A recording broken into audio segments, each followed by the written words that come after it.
சீசனில் மட்டுமே கிடைக்கக்கூடிய பலாப்பழத்தை வச்சு அடுத்த சீசன் எப்போ வரும் இந்த பாயசம் சாப்பிட்லாம் அப்படின்னு ஏங்குற அளவுக்கு செம டேஸ்டான பலாப்பழ பாயசம் ரெசிபி தான் இன்றைக்கி நம்ம இந்த வீடியோவில் பார்க்க போகிறோம்.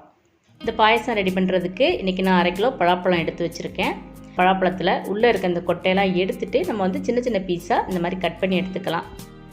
இப்போ எல்லா பழமும் கட் பண்ணி எடுத்தாச்சு. இப்போ இதை மிக்ஸி ஜாரில் போட்டு கொஞ்சம் மீடியமாக அரைச்சி எடுத்துக்கலாம். ரொம்ப நைஸாக அரைச்சிடாமல் கொஞ்சம் பலாப்பழம் தென்படுற மாதிரி நம்ம அரைச்சி எடுத்துக்கலாம்.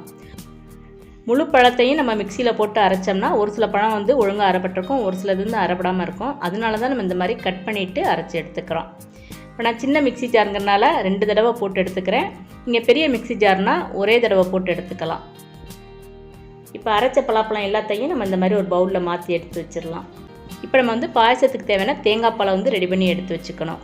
அதுக்கு நான் வந்து ஒரு மூடி நல்லா முத்தின தேங்காயிலேருந்து இந்த மாதிரி 2வது தேங்காய் பால் 1/2 கப் அளவுக்கு எடுத்து வச்சுருக்கேன். அதே மாதிரி தேங்காய் பால் அதுவும் 1/2 கப் அளவுக்கு எடுத்து வச்சுருக்கேன். இப்போ நீங்கள் வந்து பாயசம் அவசரமாக ரெடி பண்ணணும், தேங்காய் பால்லாம் ரெடி பண்ண முடியாது அப்படின்னா பரவாயில்ல. அதுக்கு பதிலாக நல்லா காய்ச்சி ஆற வச்ச கெட்டியான பால் கூட நீங்கள் எடுத்துக்கலாம்.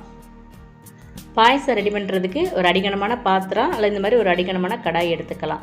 இப்போ இதில் வந்து 1 டேபிள் ஸ்பூன் அளவுக்கு நெய் சேர்த்துக்கலாம். நெய் வந்து கொஞ்சமாக சூடானதுக்கப்புறம் நம்ம தேவையான அளவு முந்திரி பருப்பு போட்டு வறுத்து எடுத்துக்கணும். அடுப்பை வந்து நம்ம மீடியம் ஃப்ளேமில் தான் வச்சுக்கணும். இப்போ முந்திரி பருப்பு வந்து கொஞ்சம் அந்த மாதிரி கலர் மாறி வரும்போது நம்ம தேவையான அளவு கிஸ்மிஸ் பழம் சேர்த்து அதையும் நம்ம வறுத்து எடுத்துக்கணும். கிஸ்மிஸ் பழம் அந்த மாதிரி கொஞ்சமாக உப்பலாக வர ஆரம்பிக்கும் போதே நம்ம என்ன பண்ணணும், அடுப்பை வந்து சிம்மில் வச்சிடணும்.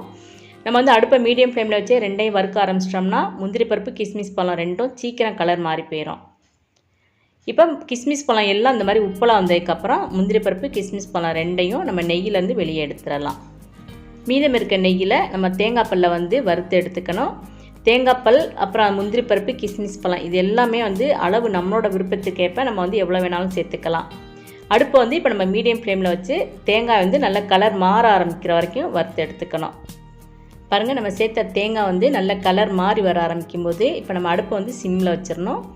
இப்போ அந்த வறுத்த தேங்காய் பல்லை வந்து நம்ம அதே முந்திரி பருப்பு கிஸ்மிஸ் பழத்தோடு சேர்த்து வச்சிடலாம். இப்போ அதே கடாயில் கொஞ்சமாக நெய் மீதம் இருக்குது. இப்போ இதில் வந்து நம்ம அரைச்சி எடுத்து வச்சுருக்க அந்த பழாப்பழத்தை வந்து இதில் சேர்த்துக்கலாம். இப்போ அடுப்பை வந்து நம்ம மீடியம் ஃப்ளேமில் வச்சிடலாம். 2 நிமிஷம் வரைக்கும் மீடியம் ஃப்ளேமில் வச்சு அந்த பழாப்பழத்தை நல்லா வதக்கி எடுத்துக்கோங்க. பழாப்பழத்தை வந்து நெய்யில் இந்த மாதிரி வதக்கி எடுத்தோம்னா பழாப்பழ பாயசம் இன்னும் சூப்பராக இருக்கும்.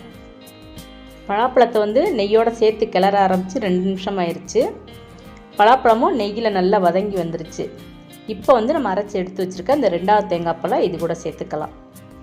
2வது தேங்காய் பழம் சேர்த்து அந்த பழாப்பழமும் அந்த தேங்காய் பழம் நல்லா கலந்து வர வரைக்கும் கரண்டினால் நல்லா இந்த மாதிரி மிக்ஸ் பண்ணி விட்டுக்கணும். அடுப்பு வந்து அதே மீடியம் ஃப்ளேம்லேயே இருக்கட்டும். நறுக்கி எடுத்த பழாப்பழம் வந்து இந்த கப்பில் வந்து 2.5 கப் இருந்துச்சு. இப்போ இதுக்கு வந்து நல்ல இனிப்பான பழாப்பழம்னா 1.25 கப் வெல்லம் வந்து கரெக்டாக இருக்கும். இனிப்பு வந்து குறைச்சிருக்க பழாப்பழம் அப்படின்னா நம்ம வந்து 2 கப் அளவு கூட பொடிச்ச வெல்லம் எடுத்துக்கலாம். வெல்லத்தை வந்து கொஞ்சமாக தண்ணி சேர்த்து அடுப்பில் வச்சு அந்த வெல்லம் நல்லா கரைஞ்சதுக்கப்புறம் அதை நம்ம வடிகட்டி இந்த பாயசத்தில் சேர்த்துக்கணும். வெள்ளைப்பாகு சேர்க்கும்போது முக்கியமாக நம்ம கவனிக்க வேண்டியது என்னென்னா வெள்ளைப்பாகு வந்து சூடாக இருக்கக்கூடாது.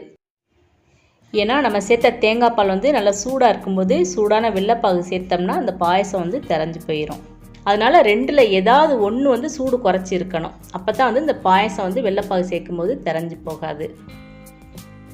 இப்போ வெள்ளைப்பாகு சேர்த்ததுக்கப்புறம் இதை வந்து நல்லா கலந்து விட்டு இந்த பாயசத்தை வந்து 1 நிமிஷம் நல்லா கொதிக்க விட்டுக்கலாம்.